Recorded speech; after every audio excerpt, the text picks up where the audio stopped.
Please join me in the pledge of allegiance. I pledge allegiance to the flag of the United States of America and to the republic which stands one nation under God, indivisible, with liberty for all.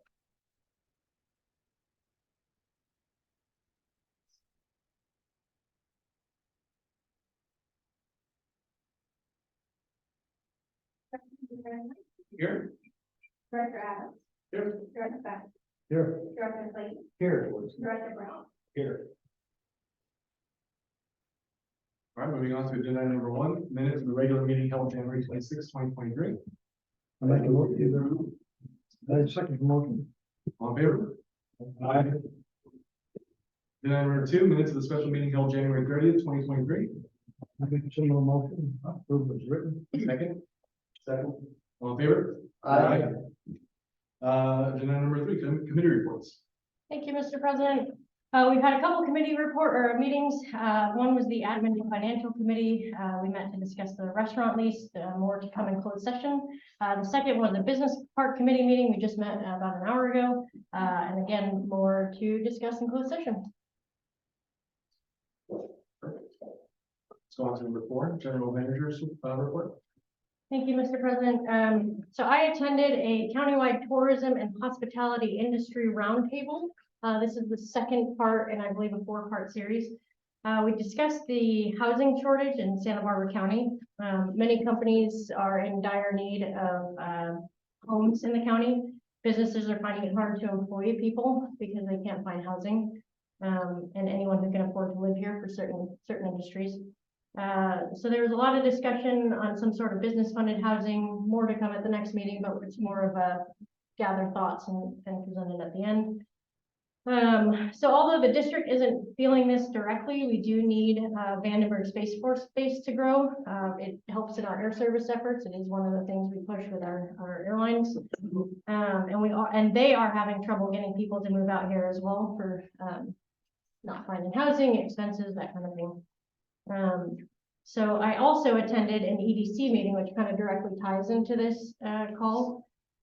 They had a presentation on the Solomon Hills housing project.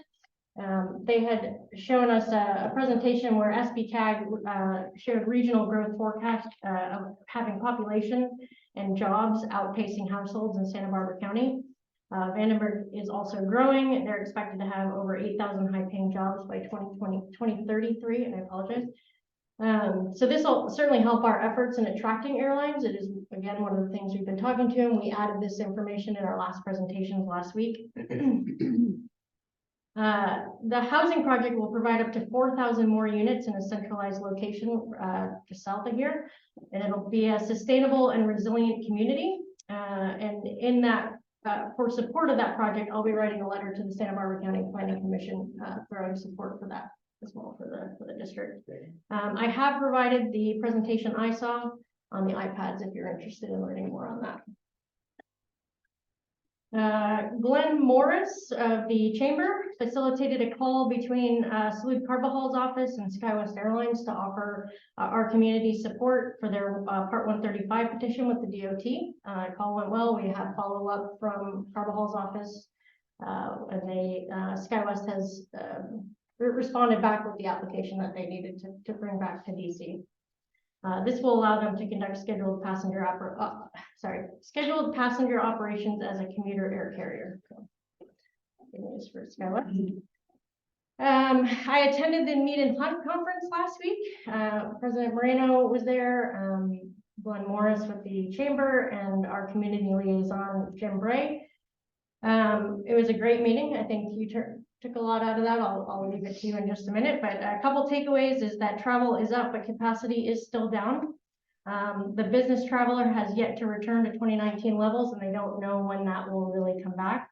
They are seeing an increase in leisure travel, the business leisure, people extending their trip once they get to where they need to be. Non-hubs were the hardest hit and are showing the slowest recovery. And then part of that is there's less and less 50-seat aircraft.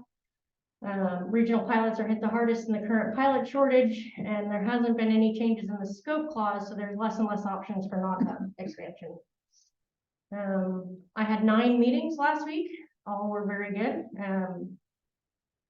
Spirit was probably the only one that we're not big enough. They're looking for 3 million people in their catchment area. But everything else was really positive. I did put our recap on the iPads for anyone who wants to read those. That's it on that one. I've noticed we have a unfortunate trend in hangars being out of compliance right now, so we are looking at that, trying to take care of those.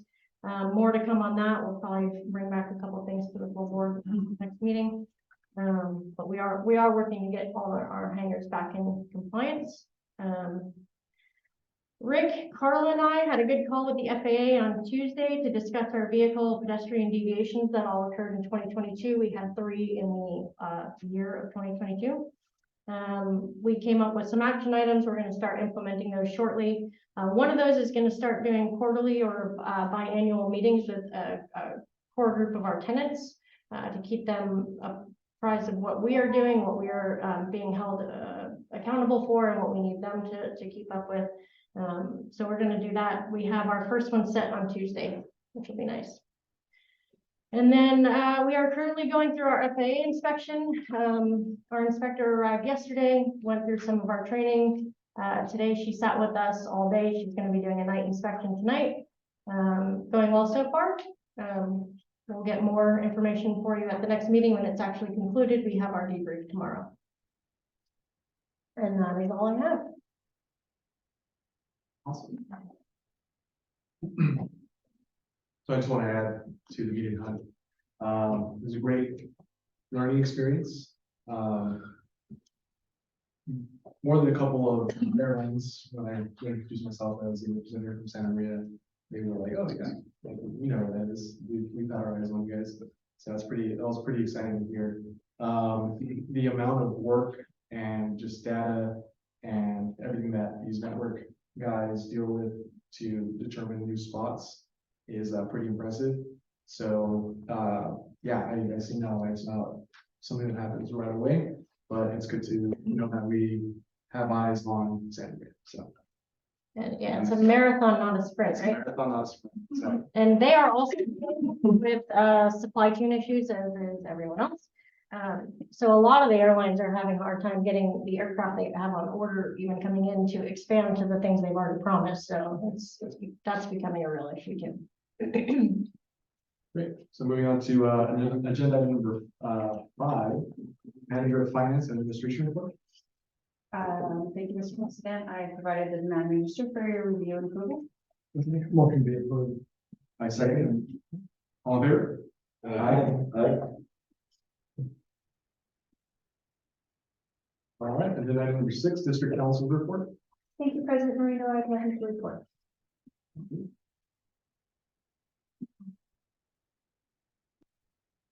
Item number 7, public session. Statements from the floor will be heard during a public session.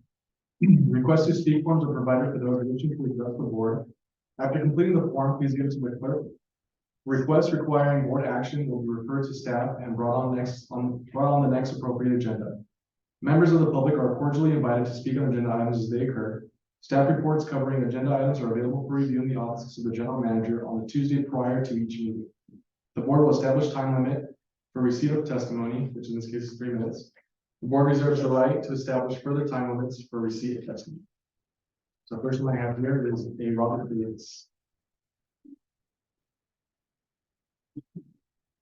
Thank you very much. My name is Robert Dale Davis. I live here in Santa Maria. I've lived here for way too many years. Anyway, I'm sorry for the acoustics in this room. As you folks probably know up there, us folks that are here can hear very little what's going on. And in years past, I have been the board member where everybody had speakers and so forth. Everybody could hear what's going on. Right now, it's kind of blank. Can't hear what's going on. I served in the Navy for many years ago, for 4 years in the early 50s. Served on 2 aircraft carriers and a seaplane tender and several others. Besides that, on this airport at one time, I was squadron commander for the Civil Air Patrol for several years. I belonged to the Experimental Aircraft Association for years and years and years. And one time we had a flying club here on the airport. Stephen, he was a member for years and so forth. And we call it the Santa Maria Flyers, which is kind of strange. At one time, we had over 110 members per year. And we call them airport phones. I don't know if anybody know what an airport phone is. We've got a few airport phones out here. It used to be, and still would like to be an airport phone. But because of my age and my training, I gave it to my son to learn to fly. He wants to learn to fly. And he had a friend that wants to fly too. But when I brought up this rent fiasco thing, he is kind of discouraged and his friends, and they are talking about maybe giving up their idea. Also, when I was in the Young Eagles, I flew over 125 young kids to teach them the joys and the fun of flying and so forth, and for them to become a pilot.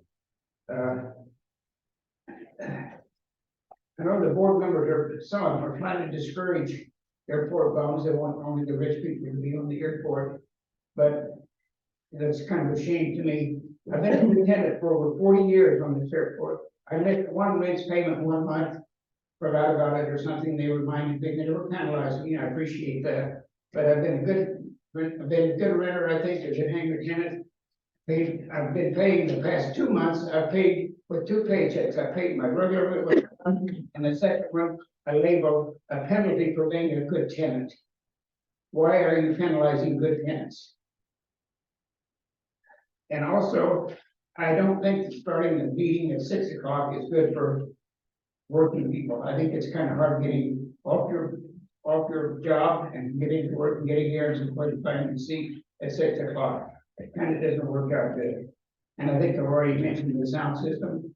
And I guess that's all. Thank you. Thank you. Mr. Davis, thank you very much for your service in the Navy. Job well done.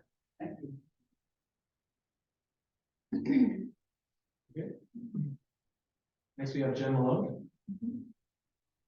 Thank you for having me. My name is Jen Malone, and I am the new executive director at the Discovery Museum. Is the mic turned on? Yes, sir, I believe so. Do I need to talk louder? I can't hear you.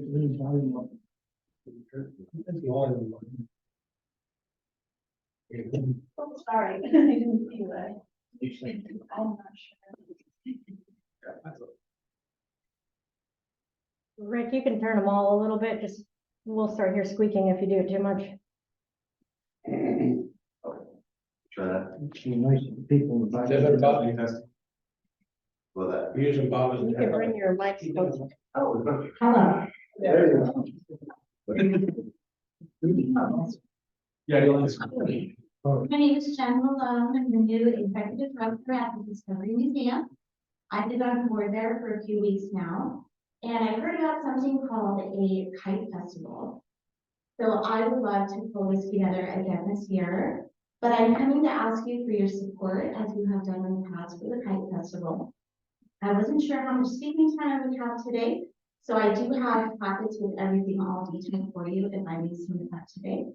The Kite Festival will be held April 15th, and we are asking that you continue as our presenting sponsor, which we would highlight on all of our advertisements that we do. I did pull a former flyer that we will have with you. But it's just short, simple, and sweet today, and I'm just asking you to hop on board and partner with me as we move forward with the Kite Festival. Thanks, Jen. Go ahead and give one of those. Yeah, we'll pass it. Thank you.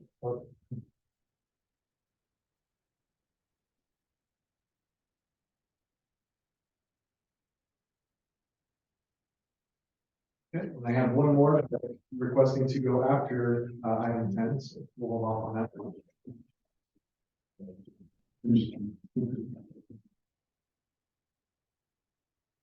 Moving on to item number 8.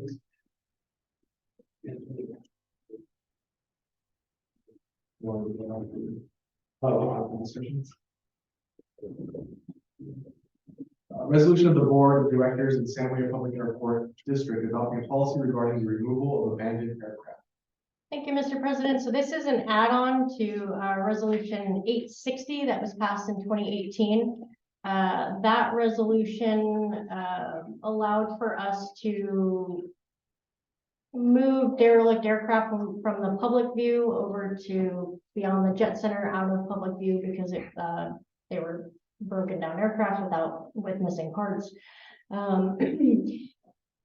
Along with that, we would map out a square footage that it was holding and charge rent on those aircraft. We were able to move one of those aircraft over, and there are 3 left on this side of the field. We did have the owner of these ones out here to remove parts, and the idea was to eventually get rid of them. That fell through the cracks and hasn't been moved since. So we added this resolution. This one allows us to take possession if we have it for more than 10 days. We can move forward in the process to sell the aircraft if they've been abandoned. We would notify the registered owner by mail and publish a notice in the sale in the newspaper. And then if the owner of the aircraft doesn't come forward, we would they could pay for storage, remove it, or the airport can sell it at a public auction.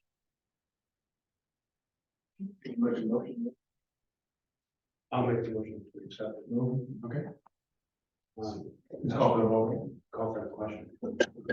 Anyone have questions on this? I got a question. Yeah. This was all ran by the attorneys. This is all the legal proper way of doing this. Yes, we drafted this. Just drafted this. Question? Okay. Let's go ahead and call for a vote. I think you have to do a roll call. Okay. Allison, you're up. President Moreno, Yes. Director Adams. Yes. Director Basket. Yeah. Director Lee. Yes. Director Brown. Yes. Okay, moving on to number 9. Authorization for 1 staff member and 1 community member to attend the 2023 Jumpstart Air Service Development Conference to be held June 12th through the 14th, 2023 in Milwaukee, Wisconsin. Thank you, Mr. President. This is another Air Service Development Conference, just like the one you recently attended. It is the speed dating style where you meet with multiple airlines in 20-minute increments. And we recommend that you approve staff to travel. Make a motion to approve. I'll second that. All in favor? Aye. Item number 10, discussion and direction of staff regarding resolution 902, non-airworthy aircraft storage in district hangars. Thank you, Mr. President. We do have a presentation ready for that one.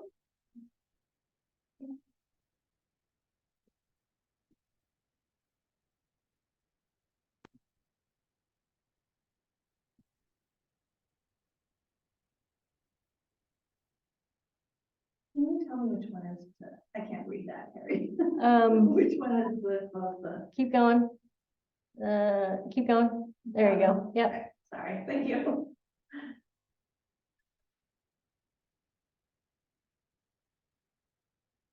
Okay. Oh, you're ready for. Okay, so just to give a brief history of Resolution 902 and how we came to adopt this resolution, we're going to look at the past, the present, and the future.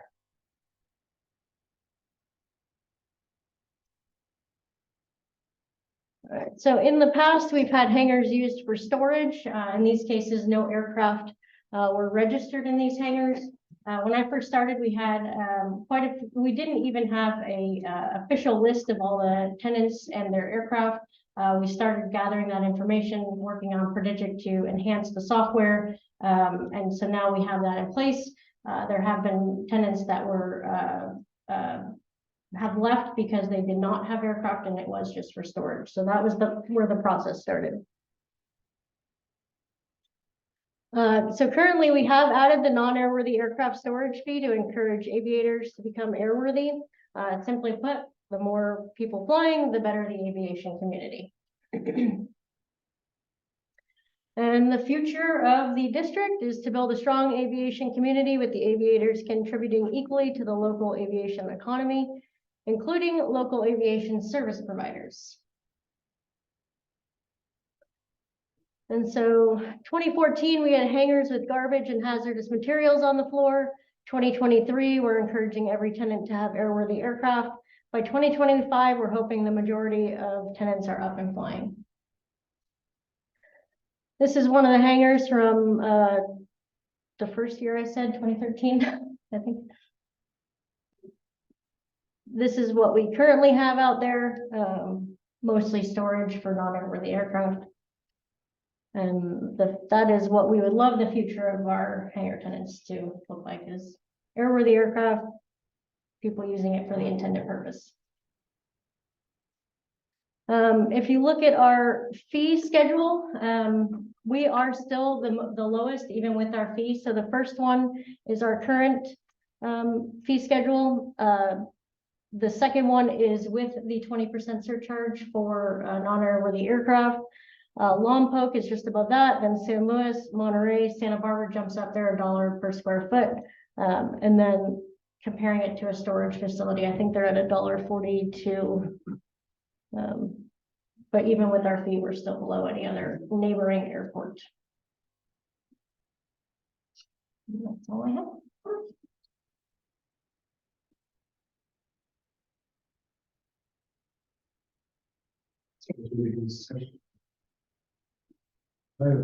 Discussion point, sure.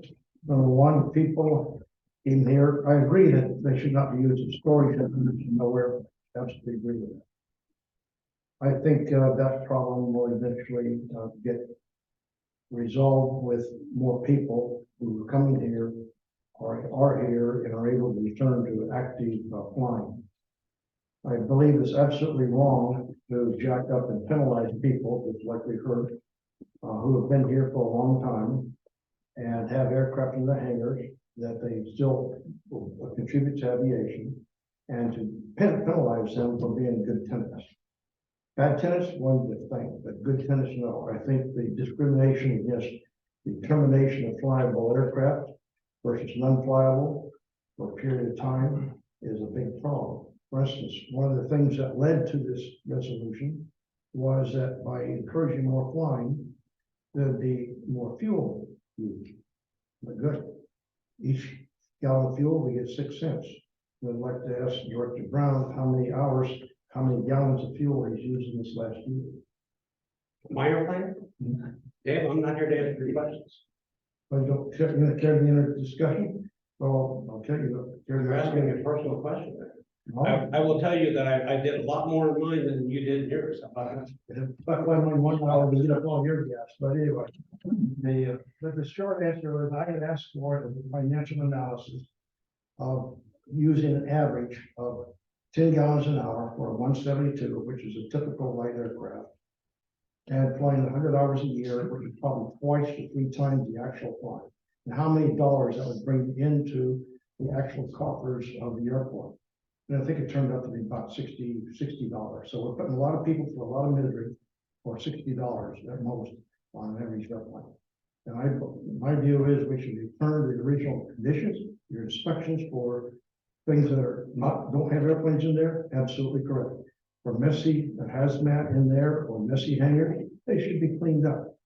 But to penalize people who've got hangars, have hangars, and want to continue in aviation, just like we heard a little while ago, I believe is a mistake, and if we turn to the previous policy for this resolution, enacted all this misery in a lot of people. That's my statement. So I don't think we should go back to the way it was before. I think there's a possibility to change this where it kind of works out in both favors. My issue with this is that I would like to see Santa Maria's airport have more of an aviation community. You don't really get that with non-airworthy aircraft. So that's where I stand on this point. I think the last time we spoke, David, I asked if you had any ideas for change, like if you came up with any potential ways to, or potential things that we could change this to, or look into, instead of reverting back to the way it was before. So I was just wondering if you had that. Build more hangars and build another series of owner-built hangars, such as one of our directors is in right now, and took advantage of that, which is good. Wish I had one. I believe by adding more hangars, if there was a waiting list for hangars, that will add to the activities, but to penalize people, as we heard right now, a few minutes ago, is wrong. I think it should go back to what it was. Can you bring that slide up for the cost of storage? My thing is, if we have airplanes that aren't flying, they're not really airplanes, they're pieces of aluminum that aren't gonna fly. It doesn't help an airport to be a non-flying airplane on an airport. If there's somebody that has an airplane, like, well, even Bob says his kids are gonna fly it, it'll be a flying airplane, there's no problem, that wouldn't even apply to this. If it's a flying airplane, we don't have a problem with it, but if it's only gonna be storage of an airplane or remnants of an airplane, I have a problem with that. They should pay more money to do that. If you wanna look at that, the height was $1.42 for storage. That's what it should be if you're not having a flying, don't have a flying airplane. I'm not trying to do that. I'm trying to make it to where it's somewhere in between. On the thing there, if we make it 20% more originally in January and another 20%, it'd be 40% more for non-flying airplanes. It's still a lot cheaper to store something than you would privately be stored. It's a non-flying airplane is not aviation. I'm sorry, it just doesn't work. Yeah, I will add some information to that. There's something called Experimental Aircraft Association, where people have taken a piece of paper, sat down and designed out an airplane, piece of paper, gone and bought aluminum, gone and bought an engine, learned a weld, learned a rivet, and built an airplane. Those are not flyable, but they need a hangar to build them in. And that eventually becomes an added activity at this airport. So now by what you just said, you're eliminating somebody starting the project. Next to hangar 3029B is a person who's storing a Korean War aircraft. He's in there 2 or 3 times a week. It's probably a 5 or 6 year project. You're gonna penalize him for having aircraft here he's working on. Not so it's anybody, it's rent, we could raise the rent on everybody across the board to accomplish the more money. I'm trying to keep it reasonable for the people that might do out. Someone's volume has to go down just a little. To add on that, He's finished. I'm trying to keep it reasonable for people that are actually flying to keep the rents down. I'm not trying to raise rents. I'm only for the people that aren't flying. It's not gonna hurt somebody that has a non-flying airplane to pay more for the rent on the thing. And as far as building an airplane, my airplane is an experimental airplane that I built or finished. I know what it takes to build an airplane and the time it makes, and I know what it costs to make an airplane, to build an airplane. And if you're paying another 40% more for a hangar, that's not a major factor in the guy building an airplane. I have seen aircraft, you had a kit that you finished up, though, God bless you for that. I have seen people start with a piece of paper and design brand new airplane, new design, and go order materials and put it together, and sometimes these things take a fairly short time, a year or 2, 3 years, sometimes they take longer. There's a midget Mustang out there that took 40 years to finish with Boeing engineers. So these, I think, to make 2 classes of people. They got a good airplane, if they got an airplane and they intend to fly it, it should be the same for everybody. so as far as I'm aware, we do have something set up for people who are building aircraft and people who are currently maintaining and fixing up their aircraft, where they can send something over to our offices and we can waive the fee. Is that correct? It is not written in the resolution that way. These are not written in the resolution, you're correct. So the problem is that it's open-ended to do that. We need to make this stuff as clean as we can. And if you have it open-ended for somebody building an airplane, what's a reasonable time? I built mine start to finish in 8 months. You finished up a kit. I finished up a kit. It's Is considered, that by yourself, Steve, or did you have trouble doing that? 19 and I built. Right. Yeah, so How long would it take you personally to do it? it would have taken me probably twice as long. Yeah. So that's okay, but the thing is, when I built that airplane, I'm kind of talking now, when I built that airplane, I was at the hangar all the time, using electricity all the time. Myself personally, if I had paid 40% more for the time I was building it, I would have been okay with that. And it's justified because I used more electricity doing that project than probably anybody else in that hangar row that cost the airport to do the thing. To me, it's just the cost of doing business. It's not penalized. You think it's penalty. It's actually, when you finished it, I finished the plane, got it flying, and at that point in time, it would have been a reduction in the rent, and I would be good with that. Myself personally, I think it's a fairly just thing to do, to take an offset the cost involved. You have been just, What? What do you think, Chuck? I'm actually okay with it. Really what you're looking at, here's what you're falling over. You're screwing over like maybe $90 difference at the full 40%. I mean, really and truly, $90 for the make or break, you probably shouldn't really even have an airplane. I've had a lot of people on this airport. I made a lot of friends out there, a lot of people in the hangars. A lot of people, and very good people, hardworking people. I get it. I understand it. They're really nice people but my duty is to the airport. My duty is to take care of the airport, and my duty is to make sure the airport moves forward in a fashion that we want to see happen. And what we want for those hangars is we want them to have airplanes in them. They're gonna fly out here, they're gonna buzz around like bees in the air. That's what we want. And what we see is we have the lowest amount here of anything, anywhere, anybody. So I would bring my furniture out here and store it because I'd have a better opportunity to store it and get a better rate. Well, yeah, So- and you're more security behind the fence. So what's our options? What's our options? So I would just leave it alone. It's already in place. I would like to see some sort of leeway for builders, however.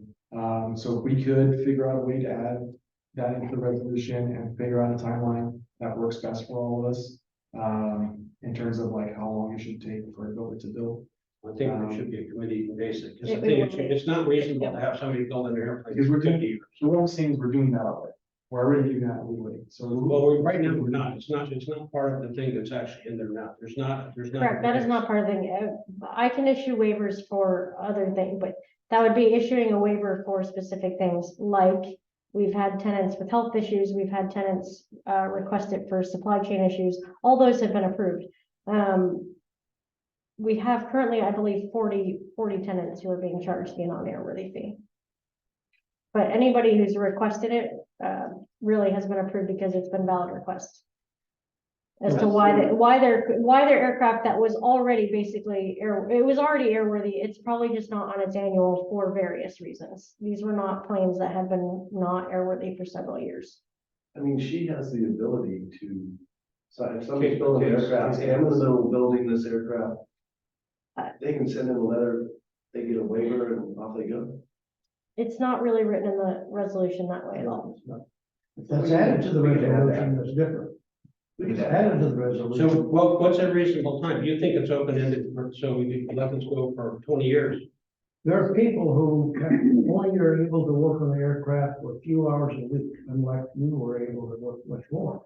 There are people, as I mentioned, a 50-year plane, that was 4 Boeing engineers with full-time jobs, looking to build on the pieces, they got a piece of paper until they built the airplane from plans. Now the aircraft is out there flying around almost weekly. See, I've known a lot of people that have built airplanes, and they built the bulk of them at home until they get to the point where they can't do it. Then they come down, get a hangar, and then finish that thing up at that point in time, but they do it in a reasonable period of time. If it's gonna be for every, open, you can't be open-ended, it's just can't be open-ended. I think we're gonna raise the rate, but I think we gotta do because we're very low on the thing here. I'm gonna make everybody on the airport very upset, and I think we're gonna raise the rates. Well, yeah, that's what I tried to do. We should be able to. That's what I tried not to do. I really didn't want to raise rates generically across the board because it is an airport. We do actually we get cost of living every year, right? The CPI on the thing, there is an increase on that covers that. But this way here, I think it's gonna be able to take and filter out some of the stuff that's going on here that is not really aviation related. Are they going to pay? Because we know people that are not really building stuff that say they're building it goes on. Would you agree with me? Yes. See, So I think we should just add to the resolution, maybe not even just do that, but we should just add to the resolution that per case by case processes, like per case by case, we will review and see if you're eligible for a waiver. I think We can have a to committee meeting to discuss the details that you would like to see added, and then we can bring it to the full board. Okay, sounds good. Yeah, we need to refine that a little bit. I don't mind. I personally don't care. If you're building an airplane, you want to give them 6 months to do it. I don't have a problem with that. But that 6 months it's turned into 6 years, 16 years, 62 years. If you open up the magazine called Experimental Aviation, Ford Aviation, you look in the back there, you'll see how many years it's taken on, for those pictures that have been built. Some of them have quick, some of them have been 10 years, some have been 15 years when they end up with an airplane. They need a place to go. People who live in an apartment don't have a place to lay out wing spars. Anyway, that's my view. Okay, well, everybody knows, everybody in this room knows my opinion on this. I think it's fair and just. I'm the one that brought it forward. I'm the one that brought it in. So it's being done at other airports successfully without problems. So if you don't have a plane that flies, then you're gonna pay a lot more than if you have a. plane No, that it's not a lot flies. more. You're paying ultimately at the end, after the 2 pumps, after this July, you're paying 40% more if you have a flying airplane, you're paying the rent. If not, it's 140%, or however you want to put it. Was it like $95 more or something? Yeah. Well, that's on a small air. Director Clayton, currently we have 20%, July 1st, that will go up to a 30% increase, and then July 24, it will go up to 40% above our rate.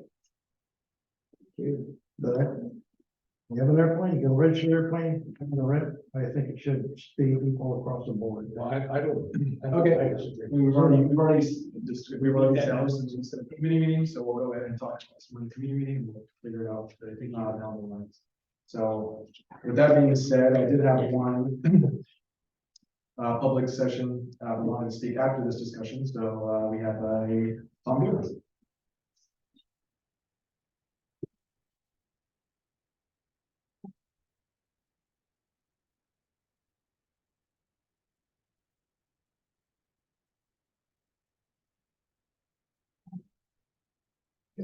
Good evening, Mr. President, Board, Airport staff, and all of the people that this airport was built for. So, a letter was submitted relative to item 10 when a person realized that the aircraft was going to fall in this category. And I would ask the board to thoroughly look at Ravinda's original letter that was submitted to the general manager per the designated procedure. And he received in the mail a notice that he had an unflyable aircraft. It's one thing to have a rule, and it's another to enforce it, and there's another to administer it. And this thing is gonna grow and grow, I think, into a little bit of a snowball if you don't get it settled pretty quick.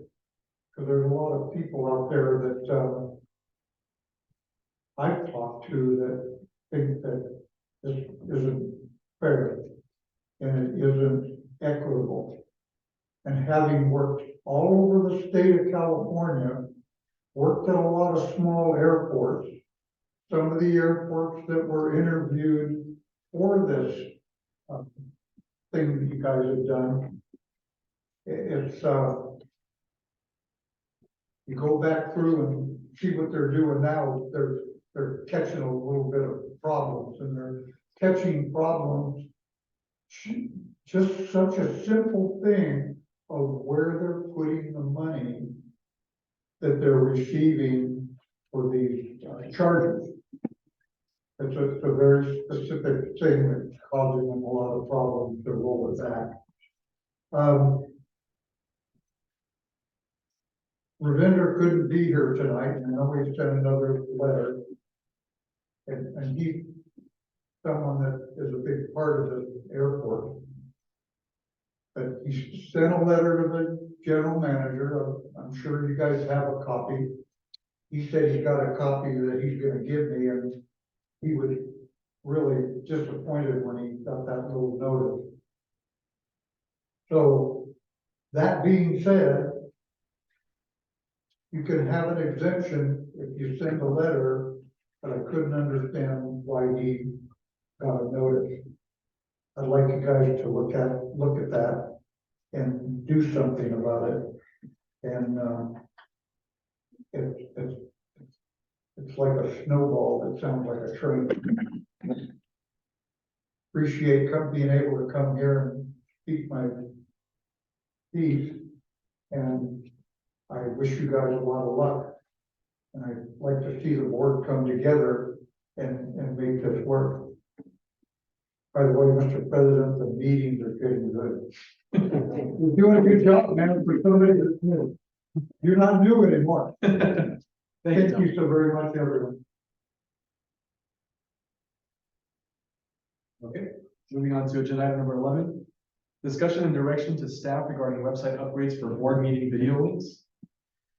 Thank you, Mr. President. Just pulling that up here. A couple meetings ago, to provide more transparency, the board has voted to record the board meetings and have them available to the public, which is what we are doing right now. I had spoken to our web developer to see how we can integrate this on our website. I have attached a couple documents in your board packet to show examples of what that would look like on our website and how it would be integrated. If we do this, we would have to change the way we post our board packets. Currently, we wait 6 months to post them after the board meeting. They're always current for the board meeting night, but then they are removed for a 6-month period. This integration would change the way we have to do that. But in order to align with the board's vision of full transparency, I recommend that we go ahead and do that. I'll make a motion to do that. I second that motion. Mr. President. I'm a little fuzzy on this. What is your? So this is essentially, this is what the website would look like. So we would have so we're recording the videos now, right? Then you just click on You just click on it. watch the video for that meeting. This would be live, they'd be able to watch it live. No. No, This is just so they'd be able to see the back it out. correct. We would have an SMX YouTube channel. It would be posted shortly after the meeting, whether it be a Friday or Monday. Is there any involved with this? It would be $2,600 to integrate it into our website. The YouTube channel would be free of charge. Go to YouTube. Directly on the phone. So this, Site, we so this direct would it just to direct from the site to the YouTube channel. Yes, so part of the integration would have links keeping all of our items together. So we would have a new archive page for our board meeting. Right now, we have a page that goes on and on because we have all of our board meetings on there. This would keep our initial page to 3 probably board meetings. And then after that, once you post the next board meeting, the other ones would move down to the archive page. And that would allow us to have our agenda, our minutes, and our video all having links together. Currently, you click on it and it is our full board packet, but this would allow them to look at individual items. Okay.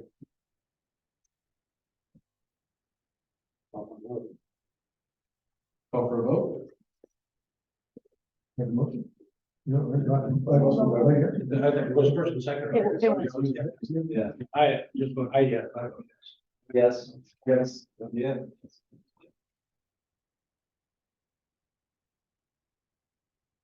Okay, moving on to agenda item number 12, discussion and directing staff regarding drone detection. Thank you, Mr. President. I had reached out to you because we were directed by the board to go out for an RFI for drone detection. So starting with that process, I wanted to talk to someone who'd actually been through the trial and hear what they had to say. I did reach out to Scott, the general manager from Inyokern, and got some information from him. I didn't have a drone committee, so I wanted to reach out to President Moreno to see who I should contact to go over those items with.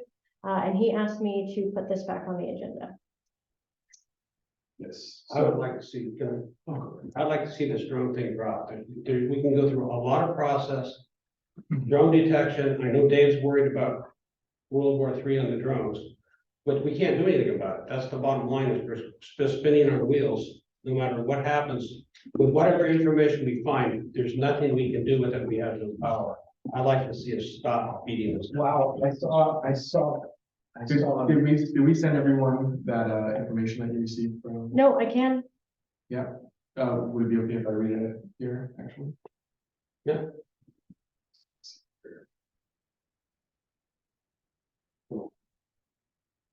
It happened. Okay, so I'm just gonna go ahead and read the email. Sure, that's right. So this was carried to me. She said, I spoke with Scott, the general manager from, Inyoker. Mhm. And he gave me some information regarding his trial with drone detection. They were trying to be a good neighbor to the Naval Air Weapons Station at China Lake and agreed to pay for a 1-year trial. They cooperated with the FBI/NCIS due to their proximity to the base. They used Silverbird, which is the company that presented to us. Overall, it was not a good experience for them. They reiterated that that if there was a threat, they would not be able to do anything about it. They can't shoot them down or bring them down via RF signal. They also said that in the year trial, they didn't have one single threat. Tesla is also on the same frequency apparently, so every time a Tesla was around, they received a notification of the drone. They said if drone detection ever became eligible for federal funding, they would go back to Silverbird because they have technology. Since it is not, they felt it was a waste of $100,000 and discontinued their services. Since we're about to go out for an RFI, I wanted to start with someone who went through the actual trial and hear what they had to say. I also don't have a drone committee to discuss the RFI results with. Would you like us to be in the Aviation Support and Planning Committee or an ad hoc committee? So, with that being said, I think we should drop the drone discussion for the time being. If guys next to China Lake can't do anything about it and also never had a single threat at all, other than Teslas driving around. I think we should drop it for now. And this is definitely something that will be a necessity in the future, but I think currently we shouldn't be even considering spending $100,000 on anything like this. May I please, there was a $10,000 device, I looked it up, that you hit it on the drone and it brings the drone down to the ground and you're done. And it doesn't affect any of the planes. It was only $10,000. It's going to be, forget what Dave says, it's going to be a strike, okay? There's going to be a strike, just like 9/11, and it's going to be with drones. And if you get 100 guys that are bad guys and come across that border and they figure out how to get their drones and they put C4 on it, all they gotta do is run it into the plane, blow it up next to the fuselage, game over. And you're gonna have 100 dropping on the ground. I know it sounds like really funny, but who would have thought 9/11 was gonna happen? Who would have thought that? Who would have thought that could happen? But it did. And so I don't think they're done with the airports. I don't think they're done. And I think the next step is going to be shooting drones off at 100 different airports at the same time, that each one will bring one plane down. That's 100 aircraft that hit the ground. And I saw a device that you can immobilize the drones in the air. And I don't know what we got going on with the air traffic controller out there, but if he can step out onto his balcony and shoot it in a drone and bring it down, let's give that guy some more money. Can't legally do that. Yeah, we would do it. Well, let's just legally blow everybody up with a drone. I don't know.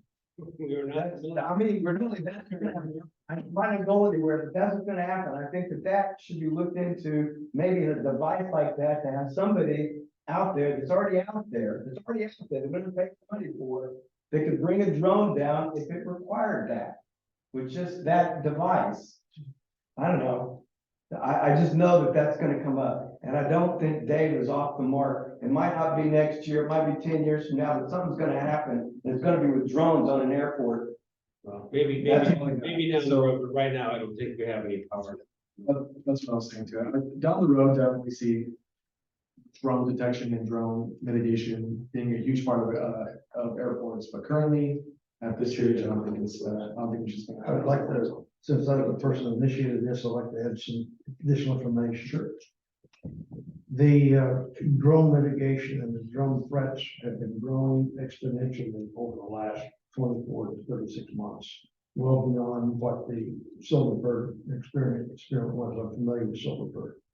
And I know that you reported one thing. I can tell you that radar from another group was set up down at the Central Coast Airport. It says they don't see any drones. Within a day, they had 30 or 40 that they had no awareness inside the airport bubble. Now, we can sit here, go like this, put our head in the sand, or we can try to do something by RFI. This is request for information, does not cost any money. Put out the information, see what technical things can be done. The FAA is slowly moving into how to take care of these drones. a one-star general who was from the DC National Guard, moved to the FAA, and he was writing the regulations. He told me they're frustrated because of the process of public things. We have a potential disaster here, in my view. There's no military officers charging security of airports, other airports. And I believe that it costs nothing to get information, look at that information, decide what to do. And the ability to move and act is changing. Under President Trump, 2 agencies were authorized to bring down drones. Not yet in California, but that will come. The first time a drone brings down an aircraft to San Francisco or LAX, the dynamics will change. Let's be prepared for that. Preparation won't cost us any money. It just takes some time and attention and information. So that's my, Well, preparation costs us $100,000. no, it doesn't. The $100,000 is for a contract for a radar to be set up the desert out there and up under Silverberg. So how do you propose we prepare for it? Without. Get information, put it on RFI for the rapidly expanding international expansion of drone defense companies focusing on this problem and ask for information how they would protect and what it would cost to protect Santa Maria Airport. Well, we know in the alternatives, did it was $100,000. No, nobody's asking them for $100,000. I'm asking the same thing. The request is for information. What it will cost after we get information and we get proposals, and we can discuss at that time. But to sit here and put our heads in the sand, I believe is negligent on our part. Well, the whole drone thing, do I see as it being a threat? At some point in time, yes. Today, I'm gonna say no. But if that threat's gonna come, it's really not gonna come at Santa Maria. For one thing, because it doesn't give a whole bunch of news. It's be like LA or San Francisco or New York or Atlanta or, one of the big major airports, in my opinion. But, for us to jump in there when there's actually nothing we can really do with it right now. Now, once the laws change, we can actually do something with it. And yeah, I agree.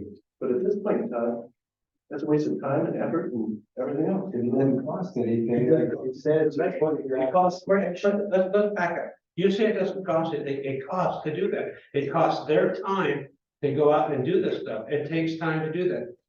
More than you know. It's not $100,000 and you don't want to be prepared.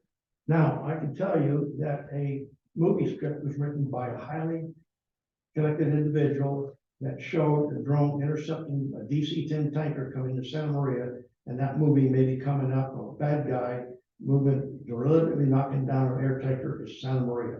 That movie hopefully is not prophetic, but it doesn't take much time, doesn't take much money to get more educated on this thing. And there's no reason that this airport cannot volunteer to the FAA to be a test airport and receive FAA funds to do it. Wow. Okay, well, here's my thing. I think we should stop. That's my opinion right now. I'm 1 out of 5. I think we have three of the directors right now that are saying we don't want to mess with it at this point in time. I think it should be stopped. We should stop messing with it. Honestly, think that would be a mistake. And I'm not trying to side with anybody on this board. I'm thinking it from my own Okay, perspective. well, that's why there's 5 of us up here, but I think we have the consensus I see right now is 3 of us don't want to go any farther. If it wouldn't cost anything. It does cost money that, if we have your office staff doing a bunch of stuff, it costs money to do that, right? And I know a device up there that can enable those. You can't use it though. You can get that device, but you can't use it. The first time you bring down any drone, you're gonna be in violation of the law. There's a person in this audience who shot down 2 drones. Not too far from here. Which is fine. If he wants to do that, that's fine. It's not our place. We cannot shoot down drones. We have zero authority to shoot down drones. But we should be able to protect them, we should get more information, we should be better educated on what's coming. Yeah. Do you want to be educated about coming threat or not? President, Should we go for a vote? you can call for a vote. That might be the clean way to do it. Yeah, I think we should call for a vote on, whether we want to continue the RFIs on, drone detection. President Moreno, No. Director Adams, No, Director Bass, Yes. Director Clayton, Yes. Director Brown. No. Tim. Who's the next guy? Bunch of pilots that are hands. Let's see. Okay, discussion item number 13, discussion and direction of staff regarding the source capture exhaust system request from the Santa Maria Fire Department. Thank you, Mr. President. We got a request from the Santa Maria Fire Department, looking to see if we would be interested in, paying for, the cost sharing portion of the grant if they did receive it from FEMA. This system would eliminate any carcinogenic and other unhealthy exhaust particles from the fire stations when the vehicles are started in the bays. These are very common in the fire service, even with low emission vehicles now being employed. Studies have determined that small amounts of exhaust that are not captured and exhausted to the outside have cumulative negative effect on the health of city employees. For our discussion, our current ARC trucks already have a no smoke system installed that will filter out smoke, whether it's inside or outside the station. We also only have one person on duty at a time, so if that person leaves the station with the vehicle, there's no one left inside the station. The cost associated with this is approximately $1,800 per truck. That is an approximation. We don't have an exact amount right now, but that would be our cost sharing portion of the FEMA grant. If we did go through with this, we would have to modify our current trucks. That we would need to replace the exhaust back to stock. And it would also include removing sensors and electronics. We're estimating approximately $5,000 per truck on that. However, if we did go through with this, we would have a cost savings of approximately $400 per year per truck on replacing filters. I look to you for a decision. So our trucks are already set up that way. We do have, yes, we have something in place for that. Is this legally required? I don't think so. So the initial cost would be how much? Estimated would be 5,000 per truck And and 18. a year. I can tell first-hand experience. I was in the trucking business, had lots of trucks. And anytime you're doing anything with the exhaust stuff, the smog stuff, you're gonna create problems. It's gonna cost you lots of money to the road. I will vote no 100% against this. I agree. It's gonna jack up. It's good to start with, but it's all fluffy because it's gonna do this and that. It's not broke, don't fix it. Yep, I agree. That's my vote too. Yeah. It doesn't make sense. We supposed to call for a vote. Yeah. What's that? Is this discussion and direction? That's constant vote discussion. Yeah, then I think staff has this direction. Thank you. Let's see here. Okay, moving on to 14, closed session. So let's actually take a